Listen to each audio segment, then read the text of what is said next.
Welcome to Creatives Grab Coffee, the podcast on the business of video production. Creatives Grab Coffee is hosted by Dario and Kyrill Lazarov from Labs Productions. Our goal is to share knowledge and experiences from video production professionals around the world. Whether you're a freelancer looking to start your own business or a seasoned business owner aiming to scale your company, this is the show for you. Join us as we develop a community of like-minded creatives looking to learn and help each other grow. Welcome to the business of video production. Welcome to Creatives Grab Coffee. Before we get started with the show, let's go over today's sponsors. Do you have a shoot in Toronto? Do you need crew or a strong production partner to help you with your project? Labs Productions is one of the top production companies in Toronto and your go-to video partner. With our strong creative skills and extensive network, we can help you achieve your goal. Labs Productions is able to offer you production services, white label services, or finder fees for project handoffs. Reach out to us on our website at labsproductions.com to learn more. My name is Miran. Welcome to Canada Film Equipment. We are a boutique rental house based in Toronto. We are here to help you guys out with all production sizes. Feel free to contact us to get a quote if you are a production house and you're looking for lighting, camera packages, or lighting and group fan packages. You can see our contact information in the link below. We are more than happy to help you guys out. Make sure you follow and subscribe to creativesgrabcoffee.com. Thank you.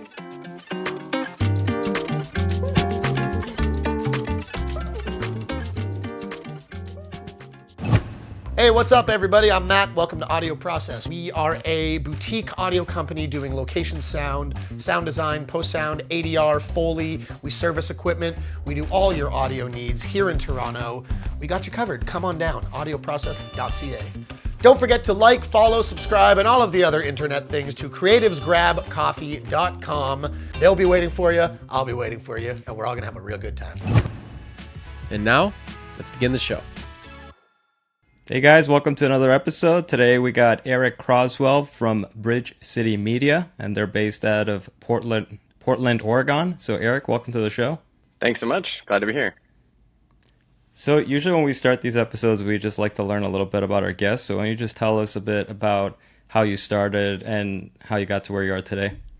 Yeah, absolutely. We started Bridge City Media in 2016, and it was kind of an accidental company. Just wanted to do a little bit of fun work on the side with an old friend of mine.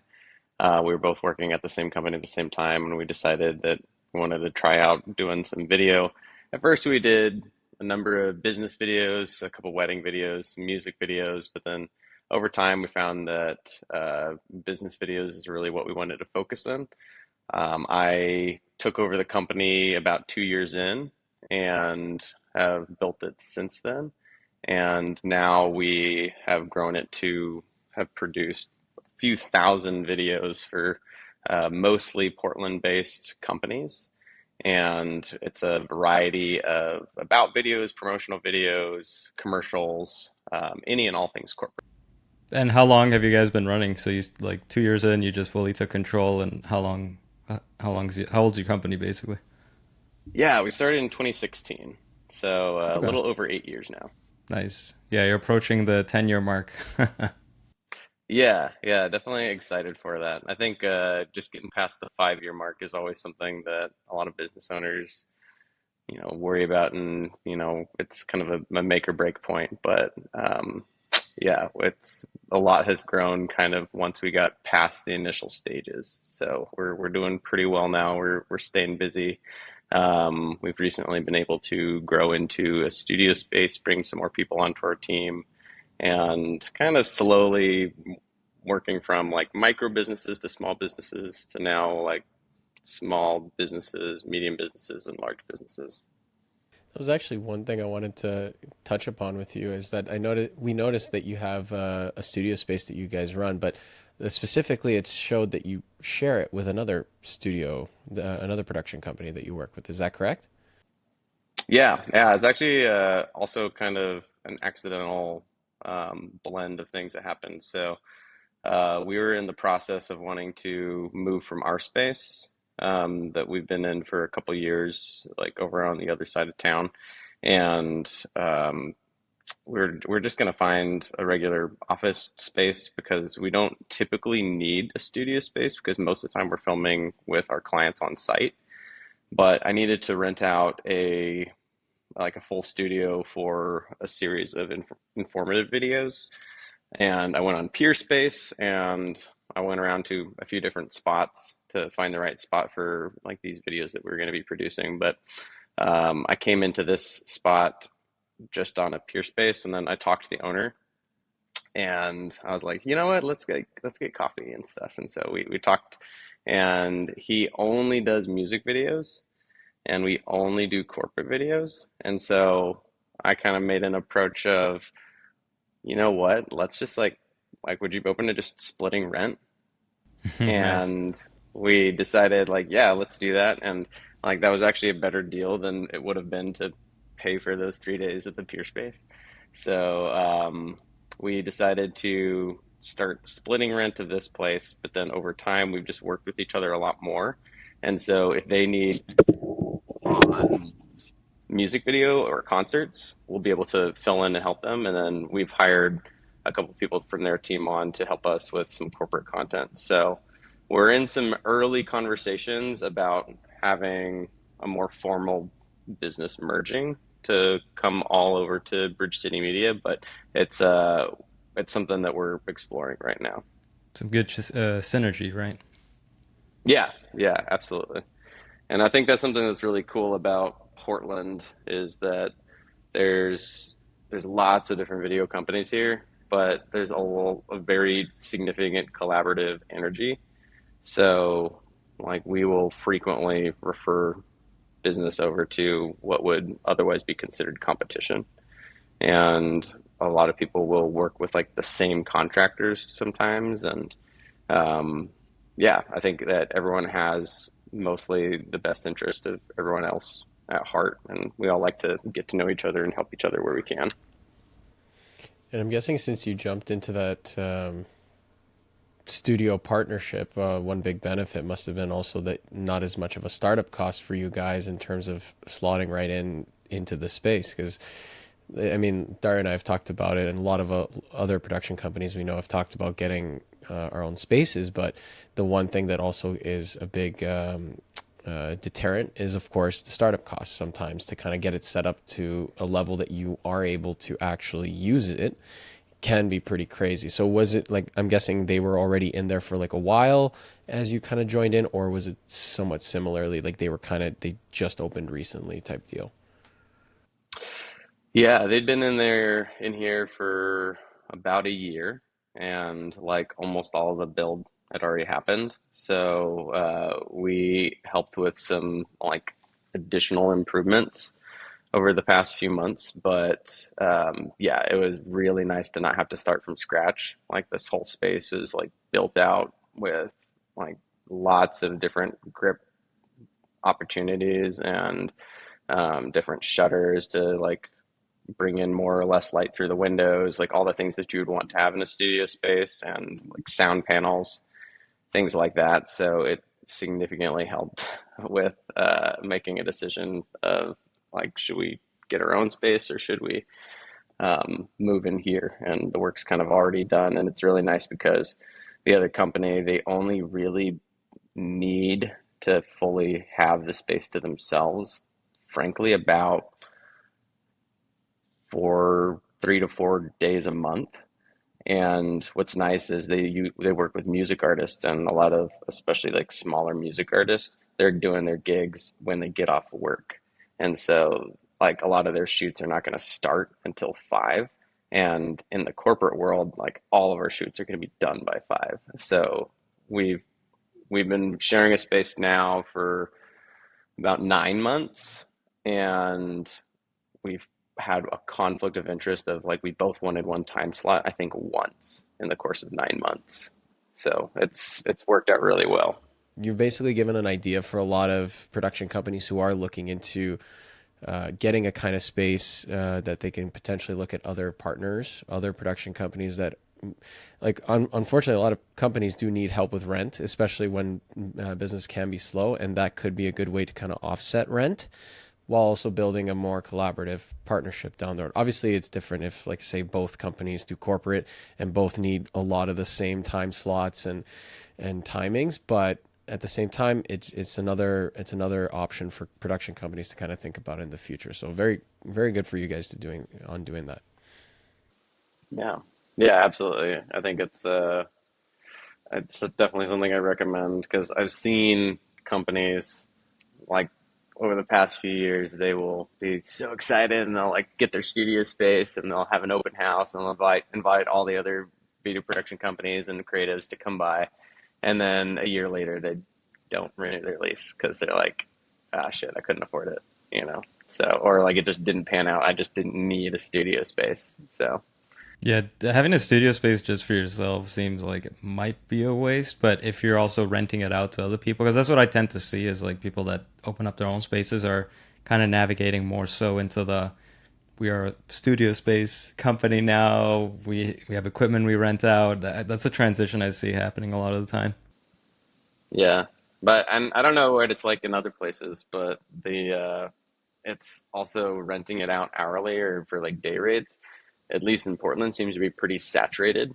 So, a few years ago, you could have a studio space that you pay your rent on, you deck it out, and then you can rent it out to people for day rates, and you'll make like 100, 200 an hour, something like that. But now there's so many of them that it's like the rate has gone down and people need to be competitive and they'll say like, I'll give it to you for like 60 bucks an hour or 75 bucks an hour. But then there's so many options that they don't actually even book them out. So then there's just like so much availability. And so like I think even the busy studio spaces in town that get booked up pretty regularly, I doubt that they would be making more than like 500 to 1,000 additional like dollars per month. That's nothing.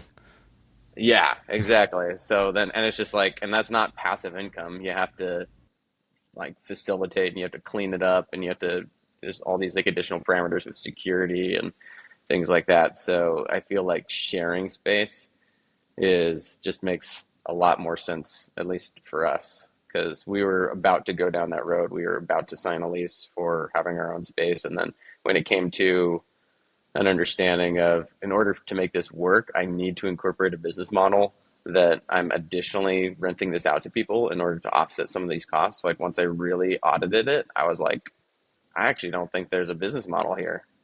I think that, yeah, I think the market has come and gone in Portland for that. So maybe it's a little bit of a bubble that's about to burst, but we'll see. But it definitely wasn't the right timing last year when we were making that decision.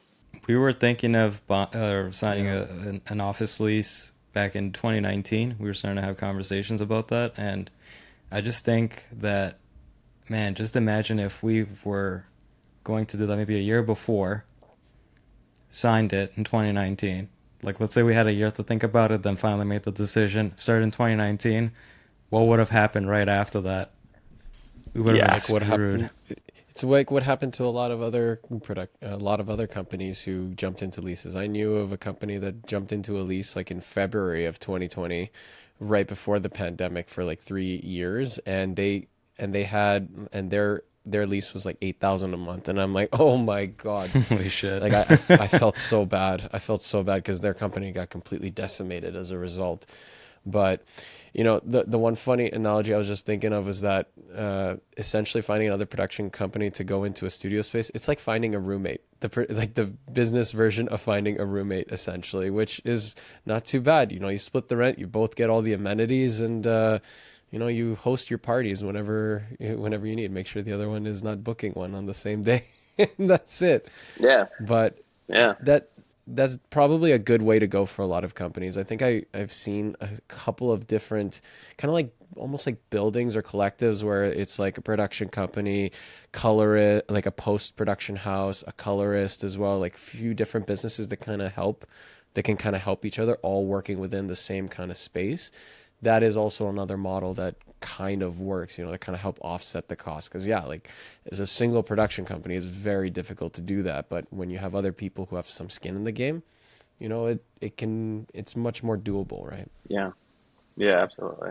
When we were talking a couple weeks back, I remember seeing that you were a certified B Corporation on your site, and we had a interesting chat about that. So, for those that don't know, can you explain what a B Corporation is? Yeah, definitely. So getting a B Corp certification means that you go through a third party called B Lab that does a formal audit of your business, and it looks at what you're doing to treat the environment, treat the community around you, like how transparent you are about certain values or practices, and then how you're treating employees and contractors. And there's all these like pieces of guidance of, if you incentivize people to commute to work, you get a point for that. If you have like a proper process through which you're recycling batteries, you get a point for that. And so there's a lot of ways that you can get scored up to be B Corp certified. That you go through an assessment, and then they go through and then they check.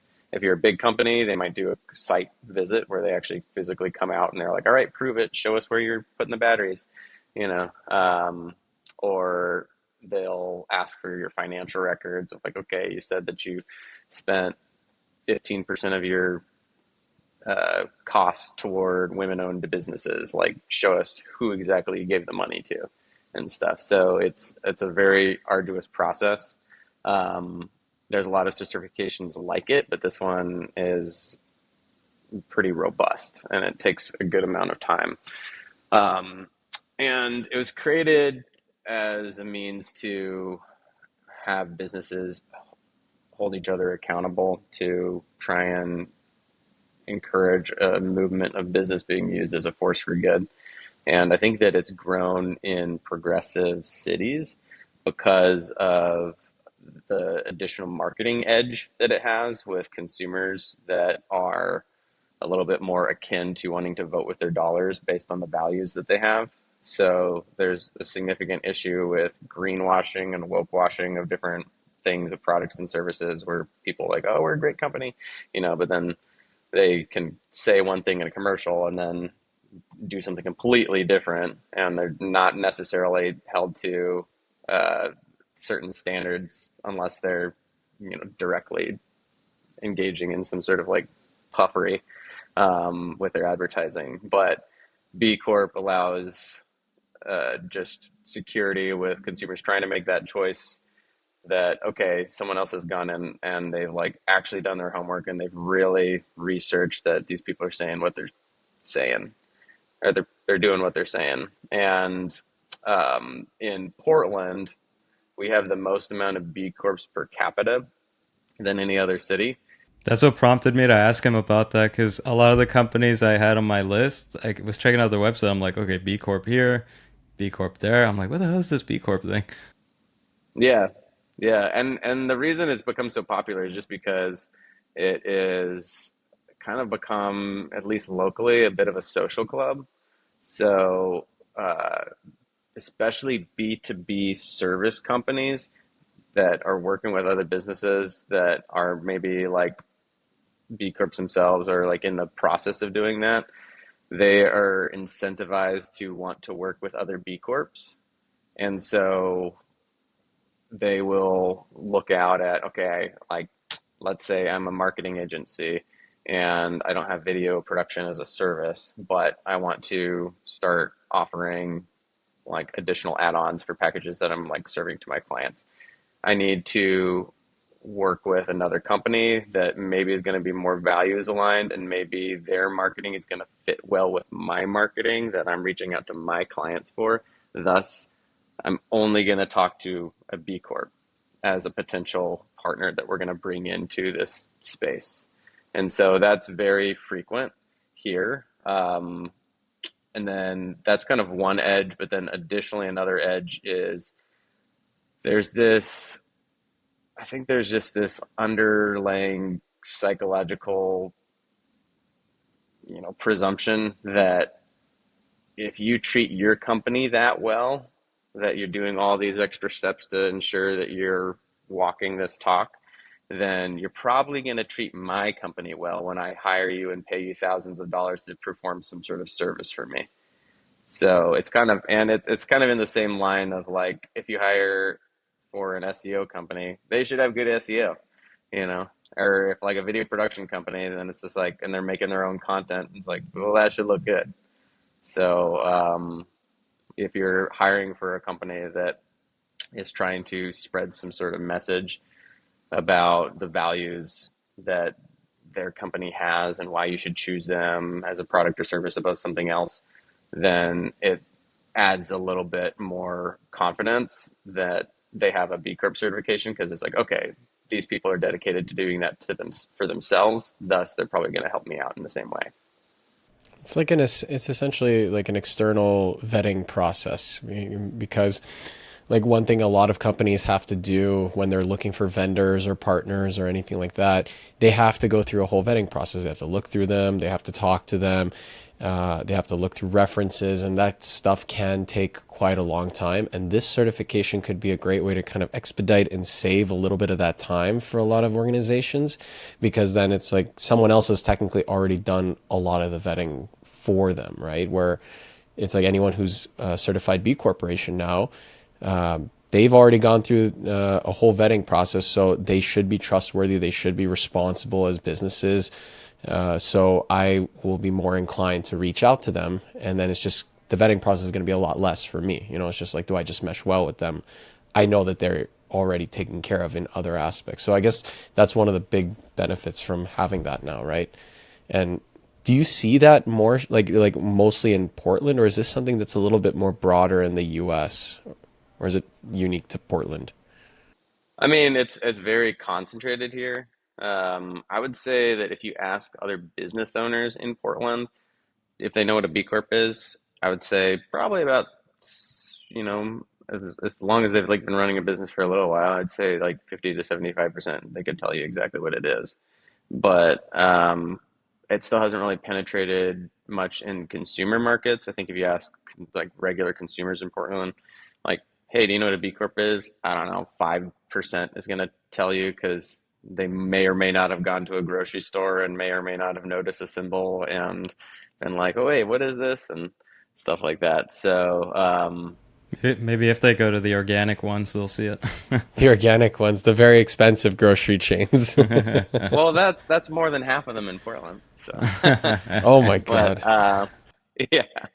But I think that it's definitely growing in a lot of other cities. Like, I think LA at this point has like a several hundred B Corps. New York has several hundred B Corps. So it's rapidly expanded in the past few years, and I think it's going to continue to go in that trend as bigger companies come on board. You know, like Patagonia was a one early on, but then now it's like attracting other larger companies. I think I've heard that like Walmart was trying to become one somehow. So yeah, we'll see. But yeah, I think it's as we go into this, continue to go into this realm of like having a difficult time discerning what is truth within all forms of media. People are going to be looking for audit processes to ensure, like, okay, like if I'm someone who's trying to vote with my dollar for something, then I need to, I'm just not going to have time to like actually do adequate research on this. And I still think it's going to be a long time before it really penetrates B2C types of industries, but B2B, there's going to be like, especially larger companies, policies of, okay, we need to like hire on this service to come help us with this initiative or this campaign for the next few months. And they might make some sort of internal decisions about like how can they be a better company and how can they like have better PR. And so they'll say like, okay, well, let's say when we hire out externally for these marketing services, we have to go with a B Corp first, you know, like those are the types of decisions. I've actually had for-profit companies reach out to us and they said, yeah, we have this internal process, like policy now that we only can reach out to B Corps and we have to have 3 quotes from B Corps before we can even talk to other companies. And so I'm like, wow, okay, cool. Like, let's do it. So, yeah, I definitely recommend. I think there's like a lot of other values that are affiliated with becoming a B Corp, but at the end of the day, you have to think about it as part of your marketing budget. It is a marketing endeavor, and I think that if you are in a more progressive leaning city that is over 500,000 people and you are a B2B service company, I feel very confident that it's a good bet that you're going to get an ROI. And if you do not meet those parameters, probably not, at least not anytime soon. Yeah, it was interesting. You mentioned how like it's more prominent now in B2B versus like B2C, and I feel like because B2C is so much broader and so like massive, like a lot of companies also work outside of the US. Like I wonder if like those kind of audits would even be possible with some of those organizations. Like, can you imagine auditing Nike with this Yeah, process? Like, I can't imagine us. And who knows? Like you said, Walmart maybe, but it's like, will Walmart even pass that whole process when you think about it? With all the things you mentioned about how they need to recycle, need to encourage people to commute. I mean, I don't know what other specifics are involved with it, but no, it's interesting. I wonder if there is one like that in I was just Canada. Googling it right now. Yeah, I think so. Like it's not giving me like a clear answer, but I haven't like I haven't really seen other companies I've like seen other the Better production Business. companies.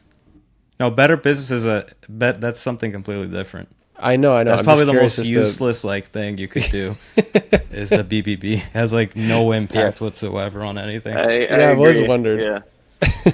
Yeah, it's dumb. Like I remember making an account on it just cause, and then they're like, oh, if you want to get like the official one, you got to pay for it. I'm like, what am I paying for? Yeah, I think I've like when we became a B Corp, it happened at the same time that we kind of upgraded a little bit of our gear, upgraded a little bit of our portfolio, and then revamped our website. So it's hard to really trace what led to what, but we doubled the year that we became a B Corp. I very much don't think that was the only factor, but I think it was a factor.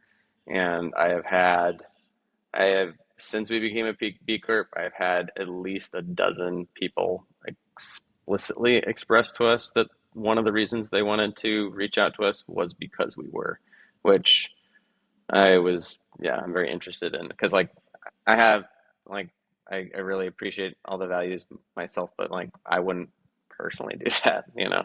I would be like, I need a good quality product and I need to make sure that it's like within the cost that I need it to be, you know. So, but I think that in the mindset of larger companies, there's more internal pressures to meet some sort of like value audit of adhering to making sure everyone feels good about like how companies are spending their money. So when they bring in outside sources, they're gonna use those as factors for those That's probably decisions. the deciding factor for them, right? When it came to you, because they probably were looking at two other ones, and maybe they weren't B Corps and you were, and like your portfolios were good, you know. So they were like, okay, we can't make a decision. Prices might be the same or whatever, and they're like, okay, well this one's a B Corp, so the other ones aren't. That could have been a deciding factor. One thing I'm curious though about is that, like, I mean, you obviously have a physical space. You guys have a place of business that you where you conduct in. How would this certified B Corp work for organizations like ours, which are more remote, right? Because there's a lot of companies, a lot of production companies work in that model where they work remotely, they work from home. I'm assuming that this isn't necessarily something for them, or is this something that is trying to kind of like break its way into that as well? I'm Well, curious no, about. Kirill, he said they don't show up to your workplace unless you're like massive. So Yeah. Well, that's what I was asking about. That's what I was asking about. It's like, how do you measure it from a remote perspective versus, like a company that you're. they're not going to come to your room and double check that you've been throwing the batteries in the right garbage can. Yeah. Like, Yeah. Exactly. Well, that's what I'm saying. I'm like wondering what it is, like the parameters for one versus the other. Like, is it a different set of rules? Is what I'm getting at, Dario. That's essentially what I'm asking. Yeah, it is a different set of rules. and it's both easier and harder because it's easier in the sense of there's certain things that you like can't get docked on because it's like, okay, well, like I don't have an impact. I can try and talk about this in this way, but like I don't know where the source of the energy coming through this apartment building is or whatever. Like you can try and make an answer about that, but that's not something that you have like a decision as a business owner in. And so, but also at the same time, you don't get points for that. So you don't just automatically like get a point for something that is not applicable to you. So the questions might shift around a little bit differently. And so because you can't get points in how you're treating a space, they might give you additional questions of like, how are you treating your employees then? You know, so it tries to shift around accordingly to adhere to what your exact business structure is. So, and they kind of like go through preliminary questions about it. You take this initial test, but I think I learned recently there's something like more than 80 versions of the test because the questions that they're going to ask us is going to be significantly different than what they're going to ask Walmart because there's going to be questions they're going to ask Walmart that are going to be like completely irrelevant to a company like ours. So Yeah, that's what I was asking about. Because like for example, you were saying like, do you encourage people to commute? Where it's like, I mean, we're technically work from home. My commute is from the bedroom to the office. You know, it's a different kind of parameter, technically speaking, right? Yeah, I guess it'll vary drastically. In that case, you're walking to your office, so technically you are commuting. But he said that you won't get a point for that technically, They don't right? know, So that's though. the thing. well, yeah, it depends. Will we get a point Yeah. for that? Do we get like plus 10 points for working from home? Like that's technically great for the environment. Listen, you know? I think it'd be things like for instance, it'd be something like when we go out and do a shoot with a client, are you carpooling or are you taking two separate cars to go to the shoot with the client? Oh, man, every car is a point deduction. Yeah, yeah. So if you like say if you say yes, then it'll be like, okay, cool. Well, then you get 0.25 points or something like that. So, yeah, there's little things that'll stack up like that.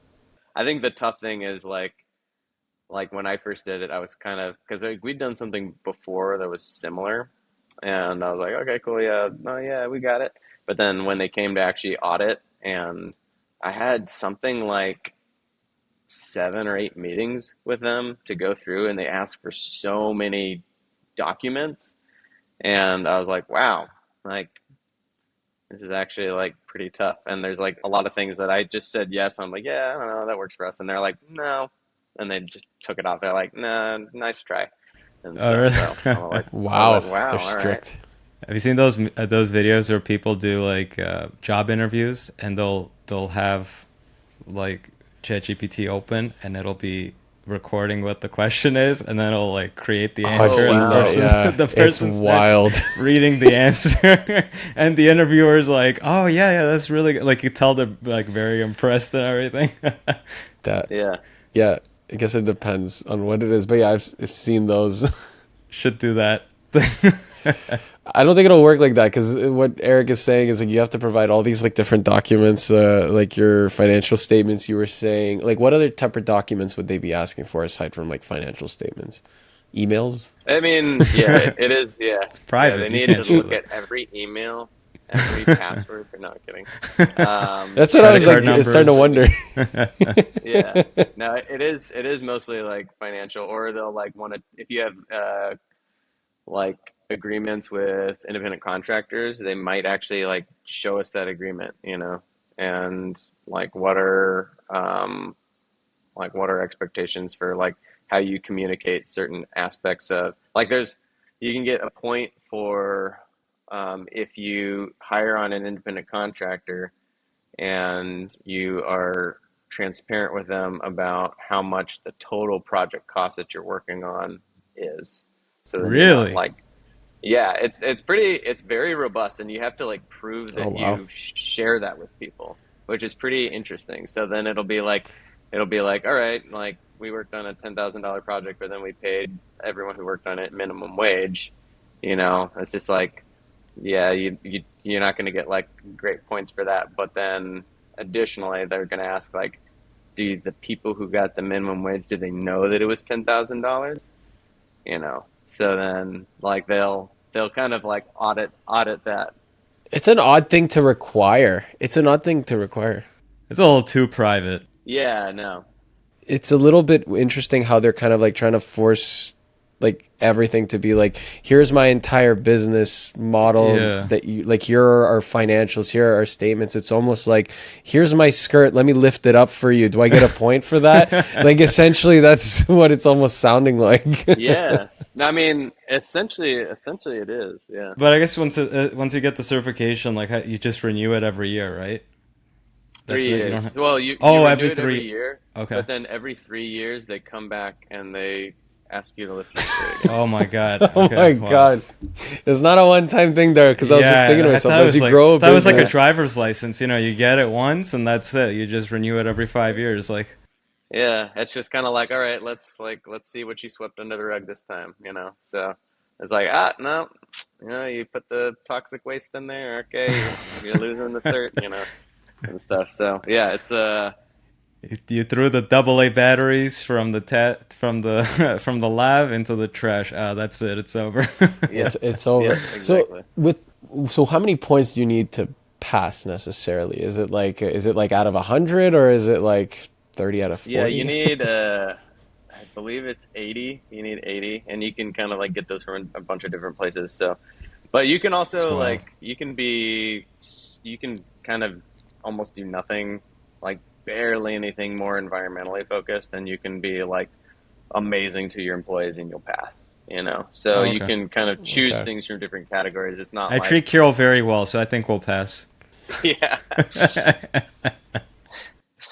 But yeah, I mean, like they'll ask like, all right, like what benefits do you have with your employees, or like what like how do you like communicate to them, and like what's your expectations for like time off and things like that. So I think there's different things that are just not going to work for different companies, but then other points will be like, okay, yeah, that's kind of something that we're already doing. So It's probably easier if you're a smaller company because there's less. yeah, I think once you get bigger, it gets a lot trickier. Like it's just Kyrill and I, so like it yeah, probably be very easy to answer a lot of those questions. yeah, no, for sure. Also, I'm wondering, like, do they interview any of the subcontractors that you work with to kind of figure out? Because you said, like, how do you communicate with your employees? How do you communicate with your freelancers?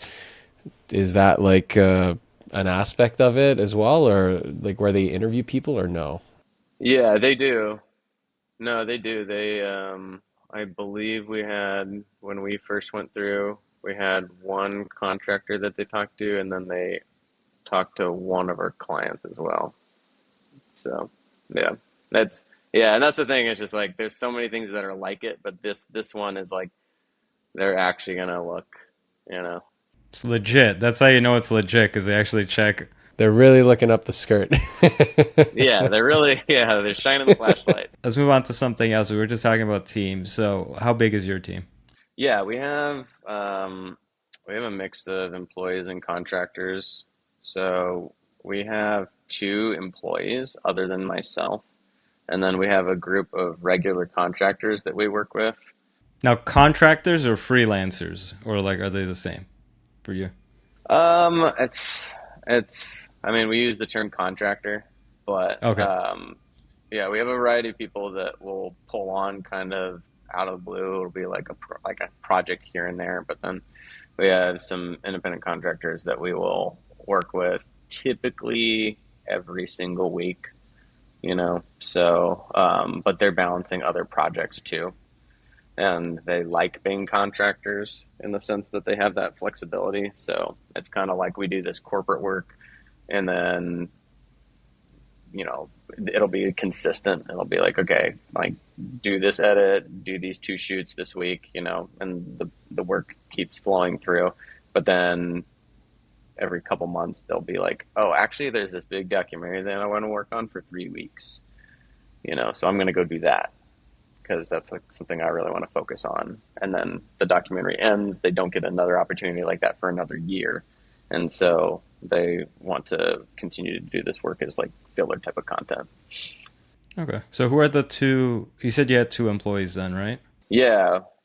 Yeah. So definitely, I mean, as a smaller company, everyone wears a lot of hats, but we have Elaine and then Cheetah.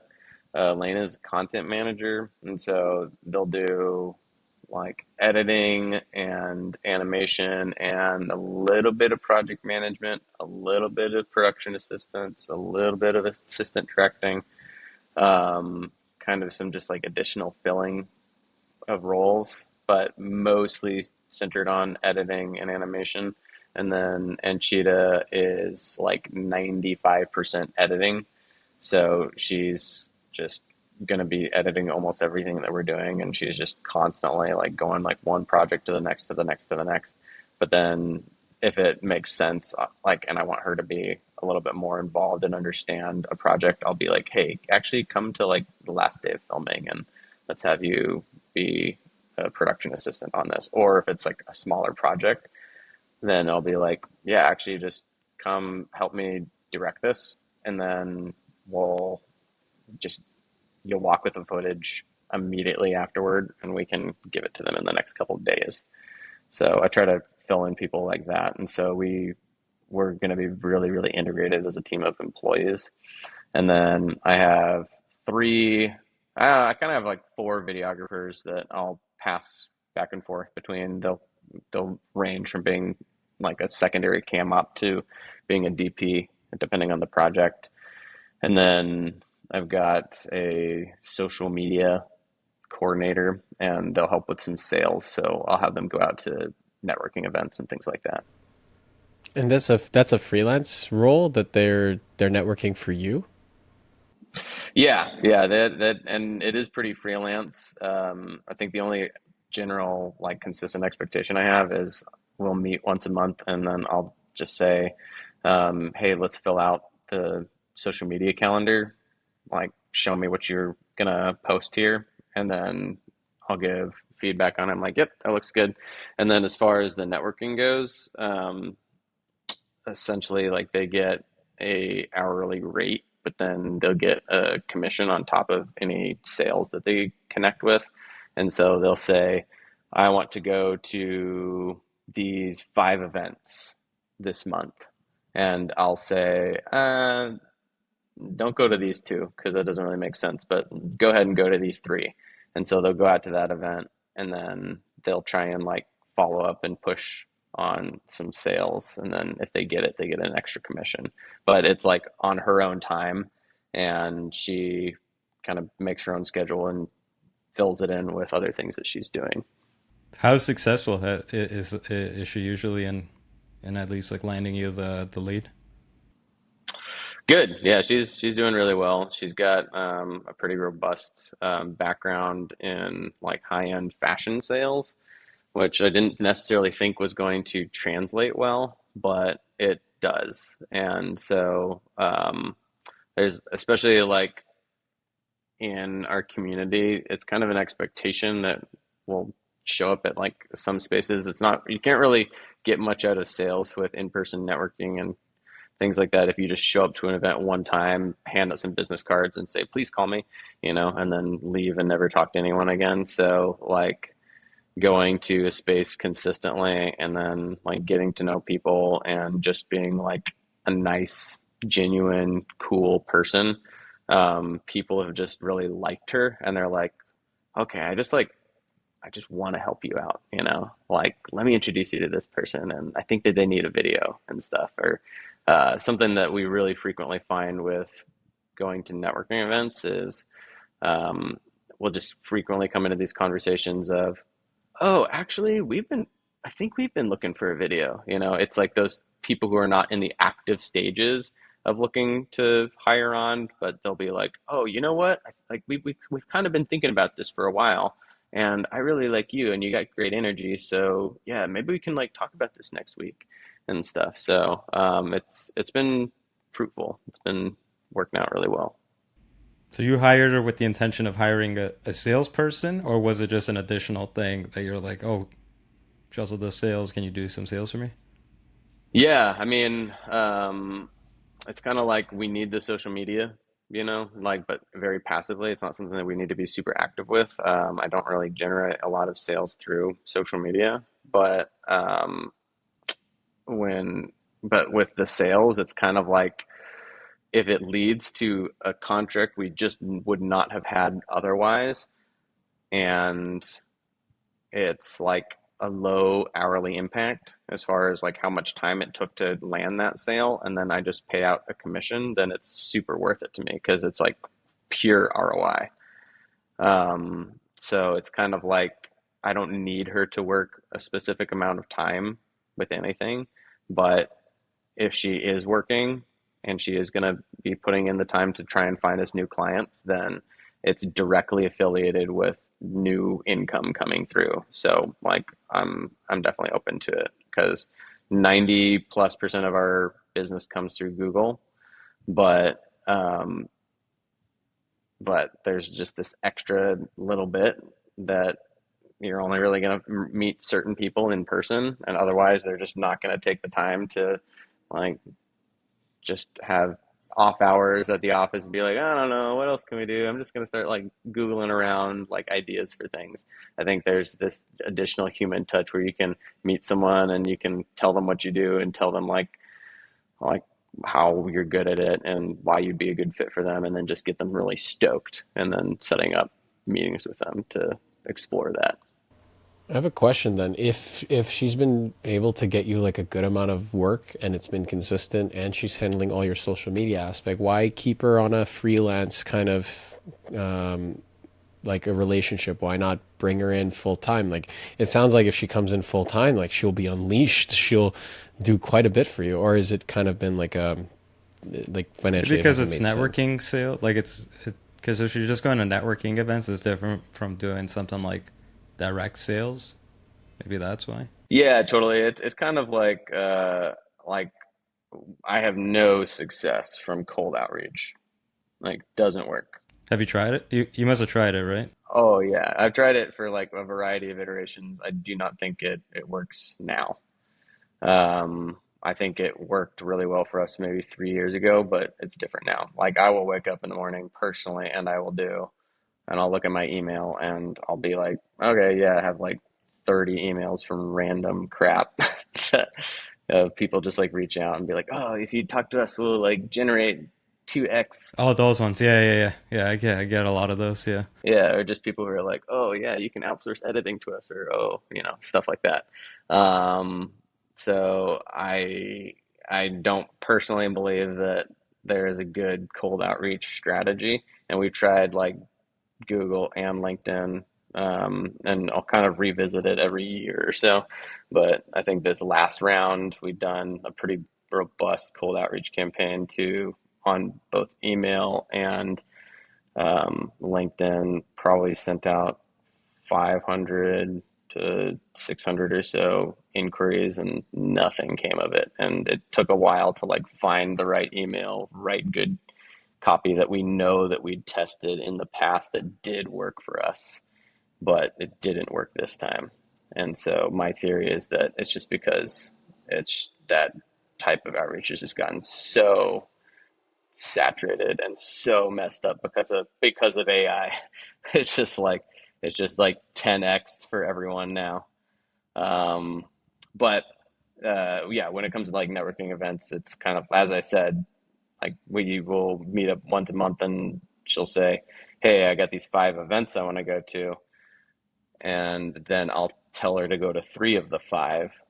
Then, these events are like a Thursday at 4 o'clock. And so having an employee that will work, like only has to work at odd hours, handfuls of hours here and there, it doesn't quite make sense. Doesn't make sense. So, and she does kind of like other work that she likes to do. So she wants to have the flexibility to say, you know what, I got a lot going on this month. I only want to go to 1, or like, actually, I'm really kind of trying to go hard on sales this month. Like I want to go to 10 and stuff. And so her consistency of like how many leads and how many closes she gets from when she puts the effort in is good enough that I'm like, yeah, scale up and down accordingly.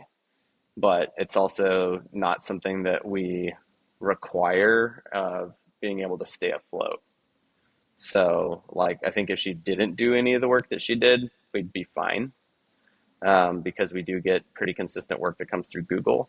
But when she chooses to and she wants to push that, then we go from good to better.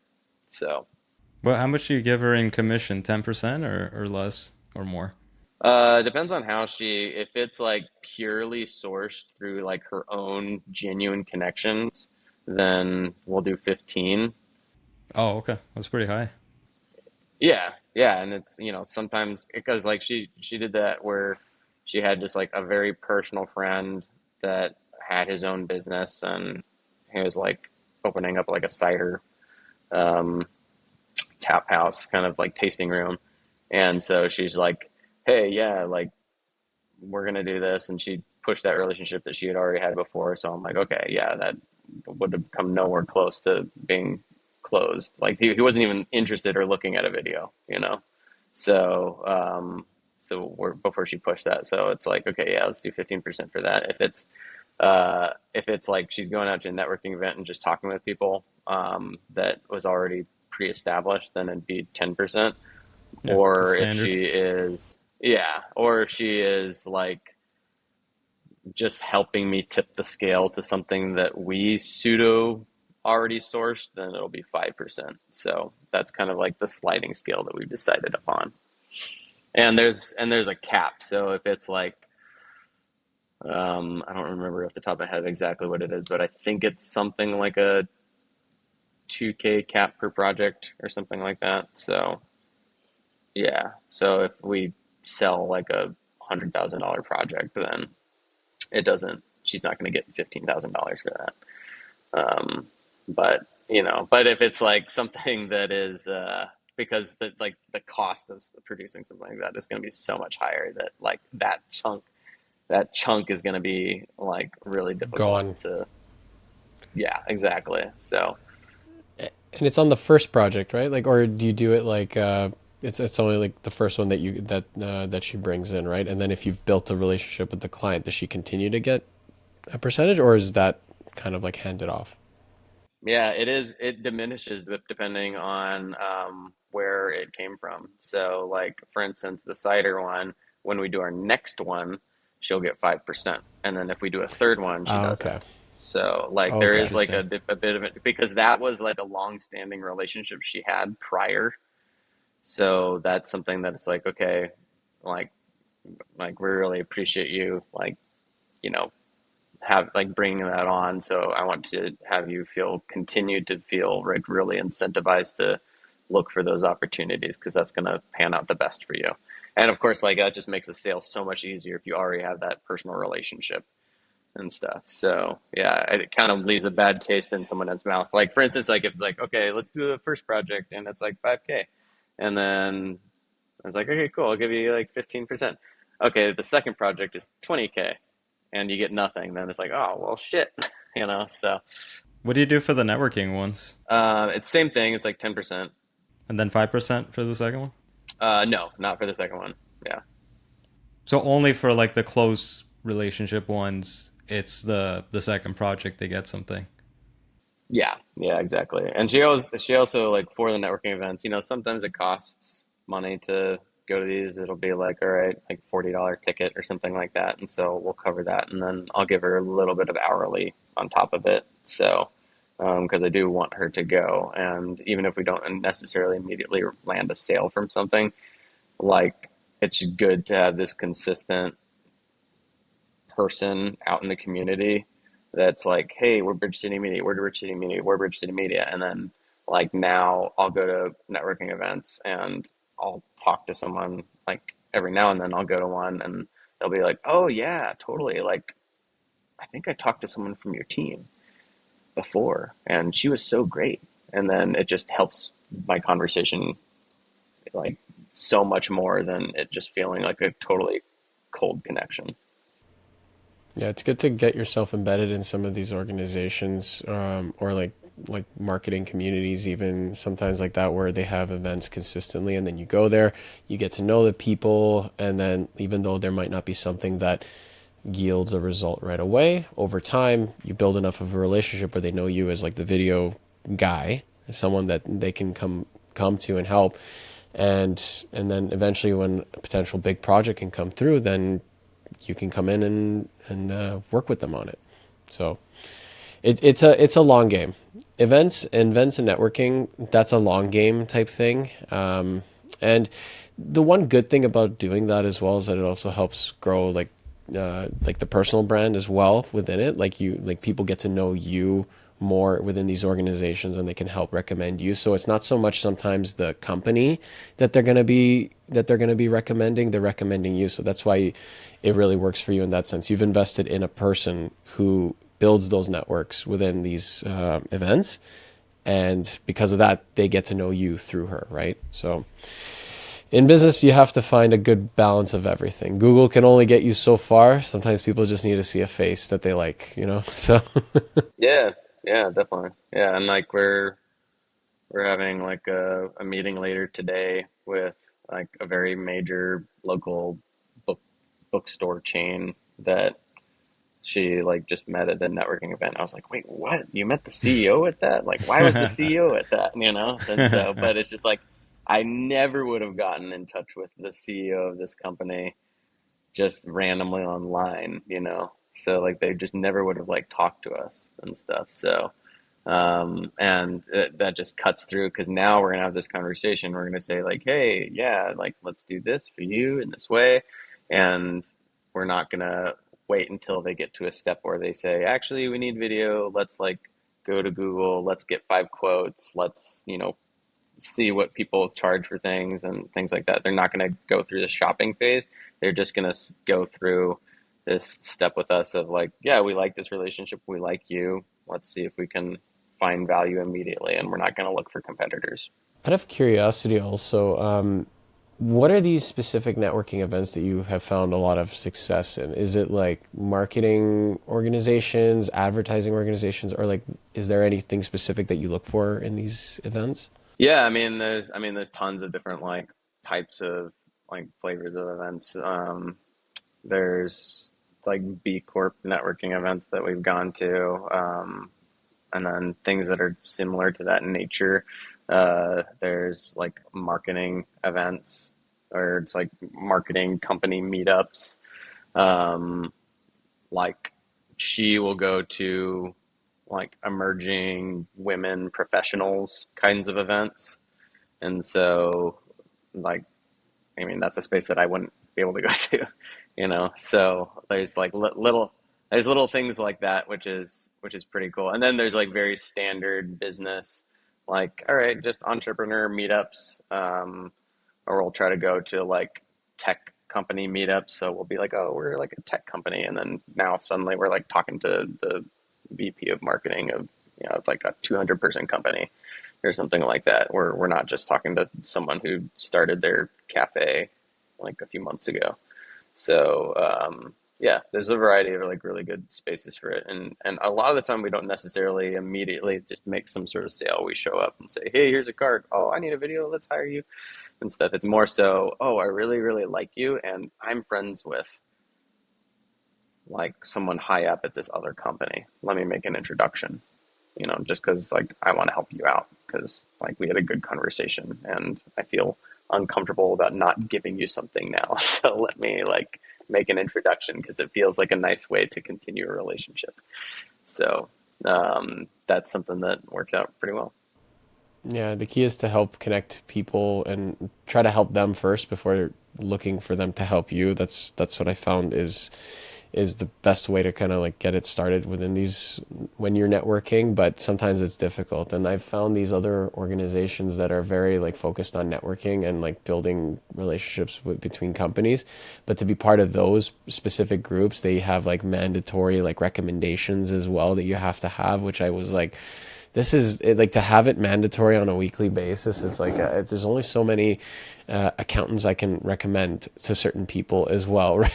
There's only so many connections I might personally have, but yeah, it the way you're going about it definitely sounds like it's working. So it's great. Yeah, and I was part of a group like that for about a year, and I had like high hopes for it at the beginning, but then I think over time I found that our credibility was starting to get hurt, you know, because it's just like, I'm like, oh, I'm not recommending you this company because I actually think it's a good fit for you. I'm recommending it because like I'm I worried have about to. repercussions of not recommending them, you know? I think I know which organization. Yeah, I think if you're part of a group like that where you genuinely think that everyone else in the group is really good at their shit, then awesome. And if not, then it's like, oh, you kind of trap yourself into being someone who's going to rapidly tank your credibility with your community. Exactly. I attended like one of those intro meetings just to kind of see what it was about because I heard a lot of good things from other organizations, and I think it really varied on like what circle of people you're in. Not every circle, like you said, has got A+ people there. It's like I'm not gonna feel comfortable recommending people to others in my network if I don't 100% trust them as well. So after that meeting, I was just like, you know what, I don't think this is gonna be helpful for us. So took a step back and just left it at that. Yeah, no, for sure. Think we can end it here. So, guys, if you want to find Erik, just go to bridgecitymedia.com, and your socials are at Bridge City Media. So make sure to follow him there as well. And again, he's based out of Portland, Oregon. So if you got a shoot there, make sure to reach out to him. So Erik, thank you for coming on. Yeah, thanks so much for having me. It's good to be here. Likewise. Thanks for listening to this episode of Creatives Grab Coffee. Please make sure to follow and engage with us on Instagram, TikTok, LinkedIn, YouTube, and your favorite podcast app. Creatives Grab Coffee is created by Labs Productions, a video production company based in Toronto, Canada. Creatives Grab Coffee is also sponsored by... My name is Miran. Welcome to Canada Film Equipment. We are a boutique rental house based in Toronto. We are here to help you guys out with all production sizes. Feel free to contact us to get a quote if you are a production house and you're looking for lighting, camera packages, or lighting and group van packages. You can see our contact information in the link below. We are more than happy to help you guys out. Make sure you follow and subscribe to creativesgrabcoffee.com. Thank you.